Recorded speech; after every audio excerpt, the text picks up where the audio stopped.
वह वस्तु cat treats होती है, जिन्हें सुआ उसे ऑफर करती है, लेकिन वह मना कर देता है, यह कहते हुए कि उसे सिर्फ ग्रिल्ड फिश पसंद है। हालांकि उसका फैसला तुरंत बदल जाता है जब सुआ थोड़ा तरल उसकी ओर निचोड़ती है और तेओ उस स्वाद से मंत्रमुग्ध हो जाता है। वह स्वाद से ऐसा मोहित होता है कि वह कहता है कि उसने पहले कभी इतना स्वादिष्ट और समृद्ध स्वाद नहीं चखा। मछली जैसा नमकीन स्वाद और वह बनावट जो मुंह में पिघल जाती है, उसे इस नए कैट ट्रीट्स का आदी बना देता है।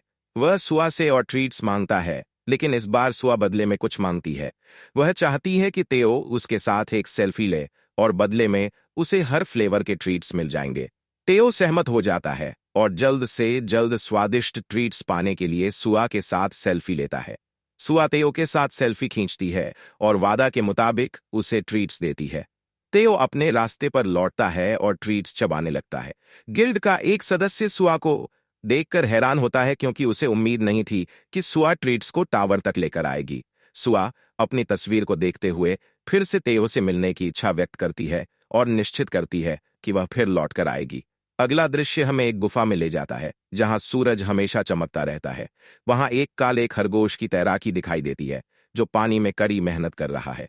यह काला खरगोश तैराकी बूट कैंप में है, जबकि बड़े सफेद खरगोश उसकी रोमांचक तैराकी का आनंद ले रहे हैं। चाचा सान योद्धा खरगोश को सबक सिखाते हुए उसके आत्मविश्वास को बढ़ाते हैं। वह उसे निर्देश देते हैं कि अपने हाथ सीधे रखे और ग्रीन अनियन बोर्ड को अपने सामने रखें। सान यह सुनिश्चित करता है कि वह मछली के छेद को अस्थायी रूप से बंद कर दे, क्योंकि उसे उस घटना की याद आती है जो काले योद्धा खरगोश के साथ हुई थी और जिसने उसे अभी तक डरा रखा है।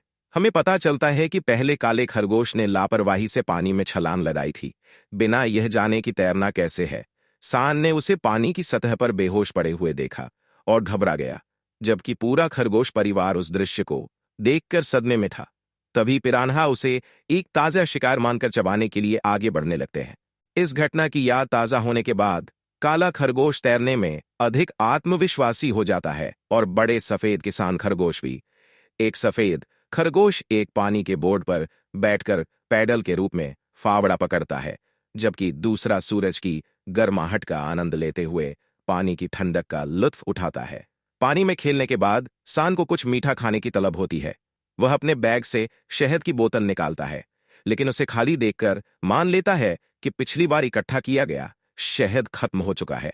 वह मधुमक्खी के छत्ते की ओर देखता है और सोचता है कि क्या जहरीली मधुमक्खियां जो यहां रहने लगी थीं ठीक है।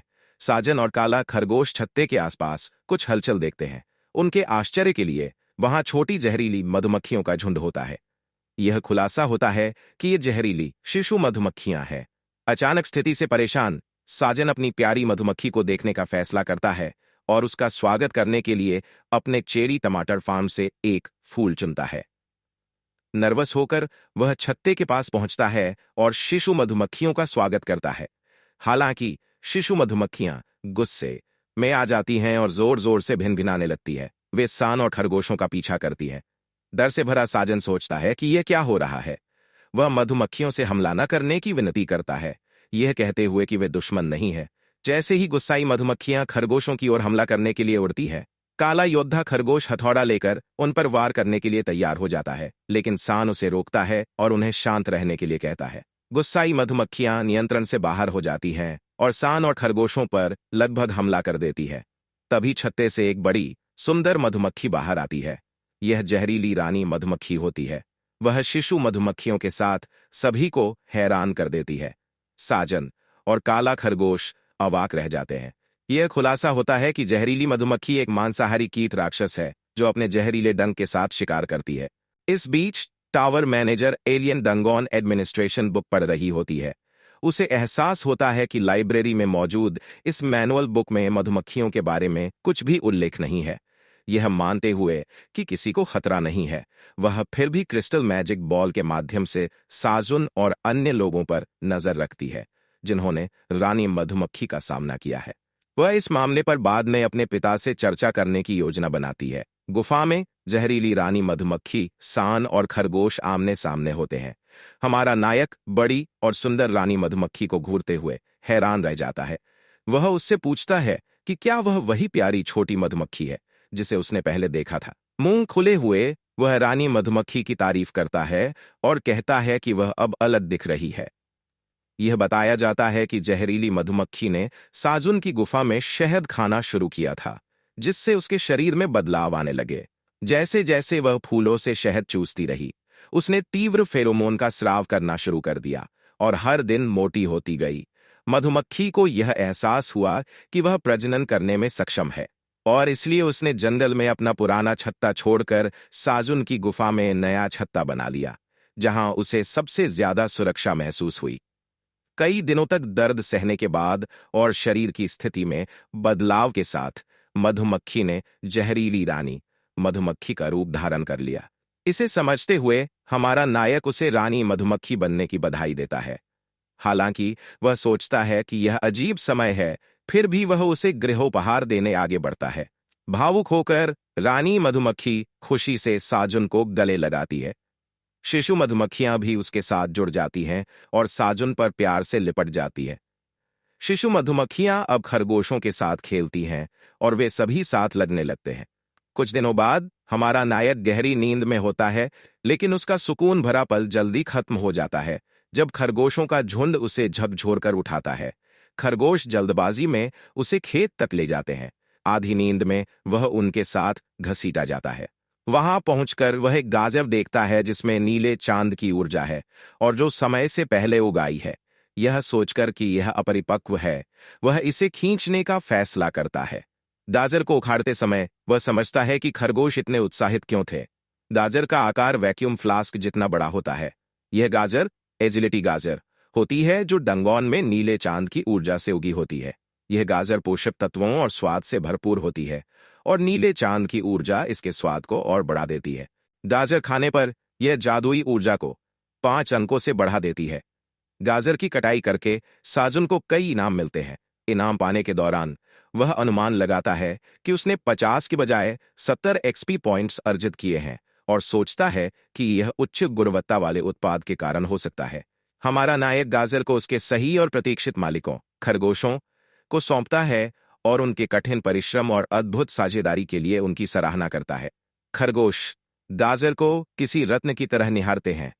खरगोशों के बीच दरांती वाले खरगोश का प्रवेश होता है। वह अपनी कौशल दिखाने के लिए पूरी तरह तैयार है। दरांती वाला खरगोश गाजर को इतनी कुशलता से काटता है कि उसे छोटे छोटे समान टुकड़ों में तब्दील कर देता है। साजुन उसकी प्रशंसा करता है और कहता है कि उसके कौशल से गाजर पलक झपकते ही बराबर टुकड़ों में कट गई। इसके बाद हमारा नायक चेरी टमाटरों की ओर बढ़ता है। वह 5 चेरी टमाटर काटता है जिनमें नीले चांद की ऊर्जा होती है और उन्हें एडमिन को सौंप देता है, जिसने पिछली बार उनसे यह मांगा था। एडमिन साजुन की सराहना करती है, लेकिन साजुन इस बात से संतुष्ट नहीं होता। वह टावर मैनेजर से अगली बार उसे कोई विशेष क्षमता देने की मांग करता है। इसी बीच साजुन को शोर सुनाई देता है। यह पता चलता है कि यह तेओ है, जो अपनी बिक्री मिशन से वापस लौट आया है। हालांकि शिशु मधुमक्खियां उसका स्वागत बिल्कुल भी नहीं करती। नाराज शिशु मधुमक्खियां तेओ पर हमला कर देती हैं। भयभीत तेओ चिल्लाते हुए साजुन से मदद मांगता है, यह सोचते हुए कि मधुमक्खियों के जन्म के समय वह वहां नहीं था। उसे एहसास होता है कि शिशु मधुमक्खियां उसे दुश्मन मानती है। तेओ पर मधुमक्खियों का हमला रोकने के लिए वह बिल्ली को अपनी बाहों में पकड़कर उसे दुलारता है, ताकि मधुमक्खियां समझ जाएं कि वह परिवार का सदस्य है। मधुमक्खियां वहां से चली जाती हैं। हमारा नायक बिल्ली को अपने पास कसकर पकड़ लेता है और उसका चेहरा तेओ की फर से ढक लेता है, जिससे उसे खांसी आ जाती है। लेकिन तेओ नाराज नहीं होता, बल्कि साजुन का आभार व्यक्त करता है और उसे भाई कहकर पुकारता है। जब वह देखता है कि बिल्ली अपने मालिक से अनौपचारिक ढंग से बात कर रही है, तो वह तेओ के गाल खींचता है। दर्द सहते हुए बिल्ली यह बताती है कि साजुन ने उसे परिवार का हिस्सा कहा था, जिससे वह आभारी महसूस करती है और उसे भाई कहती है। तेओ साजुन को उन सिक्कों की थैली सौंपता है जो उसने सामान बेचकर कमाए थे, जिससे कुल 75 डंगोन सिक्के हुए। अपनी बिक्री मिशन के बारे में सब कुछ बताकर तेओ साजुन को चौंका देता है। वह बताता है कि इंसान जादुई चेरी टमाटर खरीदने के लिए उसका इंतजार कर रहे थे और इसी वजह से उसने प्रति टमाटर 2 डंगोन सिक्के ज्यादा वसूले। इस बूमिंग सेल्स के बारे में सुनकर साजुन कोई प्रतिक्रिया नहीं देता। उत्साहित बिल्ली पूछती है कि क्या उसने अच्छा काम किया और आग्रह करती है कि उसे फिर से सीईओ बना दिया जाए। साजुन बिना हैरान हुए उसे सीईओ बनाने से मना कर देता है और उसे बताता है कि वह इंटर्न के रूप में ही काम करता रहे। वह उसे केवल 2 डंगोन सिक्कों का कमीशन देता है। मेहनत से कमाए गए सिक्के पाकर भी प्रमोशन न होने पर बेचारा तेओ उदास हो जाता है। काले खरगोश उसके सिर पर थपथ पाकर उसे सांत्वना देते हैं। बाद में यह पता चलता है कि साजुन को पहले से ही पता था कि तेओ ने अपने सामान के लिए अधिक शुल्क लिया था, क्योंकि डंगोन एडमिनिस्ट्रेटर ने यह जानकारी उसे दी थी। साजुन चेहरे पर शरारती मुस्कान लिए अगले बार टावर मैनेजर को और नीले चांद की ऊर्जा वाले टमाटर देने की योजना बनाता है। इस बीच साजुन देखता है कि तेओ तरल कैट ट्रीट का आनंद ले रहा है, न कि ग्रिल्ड फिश का। जिज्ञासावश वह तेओ से इस ट्रीट के बारे में पूछता है। तेओ बताता है कि एक इंसान ने उसके साथ सेल्फी लेने के बदले यह ट्रीट उसे दी थी। साजुन बताता है कि डंगोन के बाहर से सामान लाने के 2 तरीके हैं। पहला तरीका है वैनिशिंग मेथड, जिसमें इंसान जो भी सामान अपने हाथों में लिए डंगोन में प्रवेश करता है वह साथ आ जाता है। जैसे कि साजुन जब वर्महोल के जरिए डंगोन में खींचा गया था तब उसके पास सब्जियों का बैग था। दूसरा तरीका यह है कि जागृत शिकारी अवेकेंड हंटर्स टावर से लौटते समय डंगोन के बाहर से सामान लाते हैं। हालांकि शिकारी केवल कुछ पाउंड का सामान ही ला सकते हैं, लेकिन वे बाहर असीमित मात्रा में सामान ले जा सकते हैं। अधिकांश शिकारी सोलर पावर्ड स्मार्टफोन, हंटर का खाना जैसे तले हुए किमची स्नैक्स और हंटर स्क्वायर डंगोन के लिए विशेष रूप से डिजाइन किया गया सिगरेट लाते हैं। साजुन सोच में पड़ जाता है कि कोई शिकारी ऐसी मामूली चीजें जैसे कैट ट्रीट क्यों लाएगा। इसी बीच उसके दिमाग में एक विचार आता है और ऐसा लगता है कि उसने एक और व्यापार योजना बना ली है। तेओ, जो खुद को जीनियस समझता है, साजुन के चेहरे पर शरारती मुस्कान देखकर डर जाता है और उसे एक कैट ट्रीट ऑफर करता है। हालांकि साजुन एक साहसिक कदम उठाते हुए तेओ से उसके सभी कैट ट्रीट जब्त कर लेता है। इससे नाराज होकर तेओ अपनी पूरी बिल्ली शक्ति दिखाता है और अपनी ट्रीट वापस पाने के लिए साजुन की शर्ट पकड़ लेता है। तेओ उसे मनाने की कोशिश करता है और चिल्लाता है कि उसने यह ट्रीट इंसान के साथ सेल्फी खींचवाकर कमाई थी। साजुन खुलासा करता है कि उसने ट्रीट इसलिए जब्त की क्योंकि यह एक लेन देन से मिली थी और उनके कॉन्ट्रैक्ट के क्लॉज 4 के अनुसार पार्टी बी तेओ पार्टी ए साजुन की अनुमति के बिना अतिरिक्त ग्राहक हासिल नहीं कर सकती। साजुन की बात सुनकर तेओ को अपनी गलती का एहसास होता है, लेकिन साजुन उसके मासूमियत को नजरअंदाज करता है और उसे सांत्वना देता है। साजुन उसे सीईओ कहकर उत्साहित करता है। तेओ यह सुनकर खुश हो जाता है कि वह फिर से सीईओ बन गया है, लेकिन साजुन यह भी बताता है कि यह प्रमोशन केवल 1 घंटे के लिए है। हालांकि अगर वह अच्छा काम करेगा तो इस प्रमोशन को आगे बढ़ाने पर विचार किया जाएगा। फिर वह तेओ को अपनी गोद में बैठाता है और बनीज दोनों साझेदारों को सेवा देने के लिए मछलियां लाती है, जिन्हें वे कैंप फायर में पकाएंगे। हमारा लड़का सीईओ को दुलार करता है, उसे बॉस ट्रीटमेंट देता है और उसे एक ट्रीट ऑफर करता है, जिससे वह अपनी गोद में आराम से बैठता है। जैसे ही वे कैंप फायर के पास बैठते हैं, उसे वह अत्यधिक अच्छा ट्रीटमेंट मिलता है जिसके वह हकदार है। तेओ खुशी से झूम उठता है, यह मानते हुए कि यही एक सीईओ होने की ताकत है। जैसे ही साजुन उसके मुंह में ट्रीट डालता है, तेओ कहता है कि यह सबसे अच्छा चीज है जो उसके साथ कभी भी हुआ है। जबकि बिल्ली दुलार में सजीव होती है, वह कुछ ग्रिल्ड मछली चाहता है, जिस पर साजुन तुरंत मछलियां ग्रिल करना शुरू कर देता है।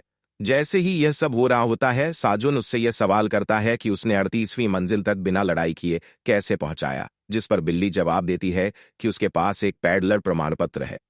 पैडलर प्रमाण पत्र के बारे में सोचते हुए तेओ अपना बैज दिखाता है। फिर वह समझाता है कि पैडलर प्रमाण पत्र प्राप्त करने के लिए एक उच्च सदस्यता शुल्क देना होता है ताकि उसकी स्थिति बनी रहे। जितना ऊंचा स्तर उतना अधिक शुल्क होता है और पैडलर को अधिक लाभ प्राप्त होते हैं। इसके अलावा पैडलर प्रमाण पत्र धारकों को एसोसिएशन से सुरक्षा और कई सेवाएं मिलती है। वह यह भी बताता है कि पैडलरों को राक्षसों के हमलों से सुरक्षा मिलती है। साजुन उसे हंटर लाने के बारे में पूछता है, लेकिन तेओ मना करता है और बताता है कि यह संभव नहीं है। इसके बाद बिल्ली एक और राज खोलती है कि पैडलर एक रास्ता इस्तेमाल करते हैं जिसे केवल वे ही इस्तेमाल कर सकते हैं, और उस रास्ते का इस्तेमाल करने के लिए पैडलर प्रमाण पत्र होना जरूरी है। वह आगे यह भी बताता है कि यह रास्ता 38वीं मंजिल से 5 दिनों में यहां आने का एकमात्र तरीका है। जिज्ञासु साजुन यह पूछता है कि वह किस मंजिल पर है, और तेओ यह रहस्योद्घाटन करता है कि वे टावर की 99वीं मंजिल पर है। ऐसा लगता है कि तेओ ने पहले ही जान लिया था कि गुफा कहाँ है। साजुन ये सुनकर चौंक जाता है और गुस्से में अपने आप को बैठा लेता है, जैसे कि वह अपराध बोध महसूस कर रहा हो। तेओ उससे पूछता है कि उसे क्या हुआ है, तो साजुन कहता है कि उसने सोचा था कि वह 38वीं मंजिल से ज्यादा दूर नहीं है, क्योंकि तेओ, जो हंटर्स की तरह अपने वे पॉइंट का उपयोग नहीं कर सकता था, 10 दिनों में वापस लौट आया था। वह टूट चुका है, लेकिन खुद को संभालता है और अपने आप को यह समझाता है कि अब जो मंजिल वह जान चुका है, उससे कुछ भी नहीं बदला। सोच में खोया तेओ उसे वास्तविकता में लाने के लिए उसकी गाल पकड़ता है और उसे झकझोर कर कहता है कि ध्यान न भटकाए, क्योंकि उसकी मछलियां जल रही हैं, जो उसकी साप्ताहिक वेतन है। फिर भी चौंका हुआ साजुन मछलियां ग्रिल करता है और सोचता है कि हंटर अब तक डंगोन की 40वीं मंजिल तक ही पहुंच पाए हैं, जबकि वह 99वीं मंजिल पर फंसा हुआ है और वह टावर छोड़ने के बारे में सोचता है। उसके दुखी विचारों को तोड़ते हुए तेओ उसे बताता है कि मछलियां अच्छी तरह से ग्रिल करे और इस बार उन्हें जलने न दे, लेकिन साजुन उसे आदेश देने से रोकता है और बड़बड़ाता है कि वह 1 घंटे पहले सीईओ नहीं रहा। तेओ गहरी सांस छोड़ता है और साजुन के पेडलर बैच पर ध्यान देते हुए एक नया विचार उसके दिमाग में कौंधता है। साजुन सोचता है कि वह भी एक पेडलर बन सकता है। दृश्य अचानक बदलता है और हमें डंगोन की दूसरी मंजिल पर ले जाता है, जहां हंटर के पास खाने के लिए कुछ नहीं बचा है और वे किसी तरह जिंदा बाहर निकलने की उम्मीद रखते हैं, क्योंकि वापस लौटने के रास्ते में बहुत सारे राक्षस हैं। इस दौरान 2 पैडलर और अच्छा पहनावा पहने लोग आते हैं और हंटर से पूछते हैं कि क्या उन्हें मदद चाहिए। वह दोनों डंगोन में प्रसिद्ध पैडलर हैं, जिनके नाम हैं साजुन पार्क और उसका दोस्त तेओ पीला बिल्ली। जैसे ही हंटर उन्हें पहचानते हैं, वे मानते हैं कि ये दोनों सच में खोए हुए हंटर्स को टावर में ढूंढते हैं और उनके पास खाने के सामान जैसे शकरकंद, चेरी टमाटर और हरी प्याज हैं, जिन्हें वे बेचते हैं और डंगोन सिक्के कमाते हैं। हालांकि यह पूरा दृश्य साजुन की बनावटी सोच का परिणाम है और लगता है कि बेचारा लड़का यह भी नहीं जानता कि उसका नाम एक उत्पादक के रूप में हंटर को या किसी और को नहीं बताया जा सकता, जो उसकी वस्तुएं खरीदते हैं। साजुन अपनी मुट्ठी भींचता है, अपनी दूरदर्शिता से भरे विचारों से उत्तेजित हो जाता है और तेओ से पूछता है कि क्या वह भी पैडलर बन सकता है। लेकिन साजुन के पेट में उम्मीद का ज्वाला बुझ जाता है जब तेओ उसे एक और राज बताता है कि जो लोग डंगोन के बाहर से आते हैं, वे कभी भी पैडलर नहीं बन सकते, जबकि डंगोन में जन्मे लोग जैसे तेओ पैडलर बन सकते हैं। उसे इस जानकारी के न होने पर उसका उपहास उड़ाते हुए लड़का फिर से अपनी चौकसी खो देता है और टूटने लगता है। उसे छेड़ने के लिए तेओ उसे बताता है कि वह कभी भी पैडलर नहीं बन सकता, क्योंकि वह नहीं हो सकता। अचानक सान का शरीर कांपने लगता है और उसके अंदर का गुस्सा उबलता है। वह अपने बाल पकड़ लेता है और एक पादिल की तरह चिल्लाना शुरू कर देता है, डंगोन को गाली देते हुए, जो उससे ऐसा करता है। बनीज खेत पर काम कर रहे होते हैं और वे उसकी चीख सुनते हैं, जो गहरी उदासी में डूबा हुआ है। उसकी चीख डंगोन में गूंजती है, जबकि एक व्यवस्थापक, जो लगता है कि उसे टमाटर के स्कीवर्स खाने में मजा आ रहा हो, थोड़ी देर के लिए रुकता है, यह मानते हुए कि उसने कोई शोर सुना है। अंत में वह शांत हो जाता है और अपने आप को शांत करता है, जबकि सभी बनीज और मधुमक्खियां उसे घूरती हैं। वहीं गरीब तेओ, जो उसकी चीख से डर गया था, ब्लैक बनी के सिर पर कूद जाता है। हमारे फेला, जिसने बहुत कुछ सहा है, इस पर गहराई से सोचता है और फैसला करता है कि कुछ नहीं बदलेगा, क्योंकि उसने अपने लिए टावर में जाने का रास्ता चुना है। अनचाहे होकर और अपनी गलतियों को सही करने की कोशिश न करके, वह अपने भाग्य को स्वीकार करता है और डंगोन में अपना शेष जीवन बिताने का फैसला करता है। अगला दृश्य एक ऑफिस में दिखाई देता है, जहां एक आदमी अपने कुर्सी पर बैठा होता है और जादुई चेरी टमाटरों के बारे में पूछता है, जो हंटर्स के बीच लोकप्रिय होते जा रहे हैं। एक औरत जो सोफे पर बैठी होती है उसका समर्थन करती है और बताती है कि उसका भाई फीनिक्स गिल्ड का सदस्य है, जिसने ये टमाटर एक पैडलर से खरीदे थे, जिसे वह डंगोन में मिला था। पता चलता है कि ऑफिस में आदमी माइकल मैक्लेरन है, जो गैगल का उपाध्यक्ष है, जो एक खाद्य कंपनी है। वहीं वह औरत, जिसका नाम जेनिफर है, ईस्टर फार्मास्यूटिकल कंपनी की सीईओ है। जेनिफर तुरंत बात को सामने लाती है और याद दिलाती है कि वह आइटम स्टेटस विंडो नहीं देख सकती है। इस पर माइकल स्टेटस विंडो खोलता है और पता चलता है कि ये जादुई चेरी टमाटर हैं। उपाध्यक्ष हैरान होकर स्क्रीन को देखता है, जबकि जेनिफर आगे बढ़ती है और बताती है कि राष्ट्रपति ने डंगोन की मिट्टी से आवश्यक तत्व निकालने में असफल रहे हैं, लेकिन एक त्वरित शोध के साथ उसने उत्कृष्ट डेटा हासिल किया है।